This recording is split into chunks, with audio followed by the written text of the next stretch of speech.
mean, I think the initial impetus was just like, oh, she's Southern, we'll have elements of that. We'll have, we did end up using some fiddle in a really cool way that I think. But like, yeah, we came into it expecting one thing and it turned out to be like everything. Like we had to listen to, yeah, we had to listen to, at one point, we asked them to send us all of the music they like, just all the music they like to listen to. What are you guys listening to right now? I mean, the show is full of needle drops of pop songs. And, this is probably not something that certainly not something that I've had to do a ton of. I think Lily's had more experience with this in her career, but matching the energy of a pop track is hard. I mean, it's a different thing than what we normally have to do as film composers, depending on the type of show. But yeah, matching the energy of it, which is what we ended up having to do for a lot of cues for the teens, because that's where a lot of those songs were licensed. And and then yeah, that was probably the hardest part, I would say. Um, and finding what ended up happening as well is like we had those things that like we initially had envisioned or understood were going to be part of the sound of the show: acoustic guitar, wordless female voice, um, and then like also pop elements came in, sort of electronic drum kits, trap drum kits, um, synths. I sort of got the sense. I remember getting the sense from listening to a ton of the music that they like, that is like she really likes arpeggiated synth, or like synth arpeggiation. And I've got a couple analog synths here. I've got 4 analog synths.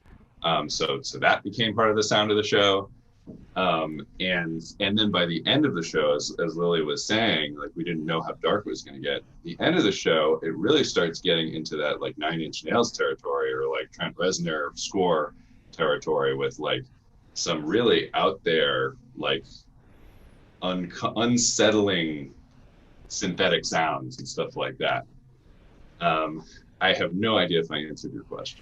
Yeah, I think you did, and Lily, I know you're going to chime in. I'll give you a chance in just a sec. I was just going to tag on to what Ben said. It's easy for more classically trained musicians to be dismissive of pop music and say, oh, it's very simple, and there's no sophistication.